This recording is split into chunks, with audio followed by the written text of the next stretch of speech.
Good morning everyone, সবাইকে স্বাগতম আমাদের চ্যানেলে। তো আজকে আমরা চ্যাম্পিয়ন্স ট্রফি 2025 সম্পর্কে কিছু কারেন্ট অ্যাফেয়ার্স আমরা জেনে নেব, যেগুলি আমাদের চলতি বছরে বা তার পরের বছরও বিভিন্ন পরীক্ষায় গুরুত্বপূর্ণ।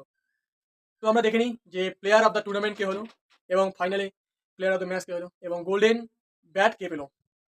আইসিসি কন্ডাক্ট করে এটিকে, অর্থাৎ আইসিসি এটাকে আয়োজন করে থাকে। এবং এবছর অর্থাৎ 2025 চ্যাম্পিয়ন্স ট্রফিতে যদি আমরা দেখি যে আয়োজক দেশ কে ছিল, অবশ্যই আয়োজক দেশ ছিল পাকিস্তান। কিন্তু তাদের ভাগ্যটাই খারাপ যে অবশ্যই যে আয়োজক দেশ তারা, কিন্তু সেটা কি ভারত। এমনই খেল দেখালো তাদের, এমনই ভালো প্রদর্শন করলো যে পাকিস্তান থেকে সেই ফাইনালটাও নিয়ে গেল কোথায়, দুবাইতে। অর্থাৎ এবার ভারতবর্ষ কিন্তু পাকিস্তানের হাইব্রিড মডেল হয়েছিল। তো এবার আয়োজক দেশ যদি আমরা দেখি যে চ্যাম্পিয়ন্স ট্রফির আয়োজক দেশ, তো অবশ্যই আয়োজক আয়োজক দেশ হচ্ছে কি পাকিস্তান।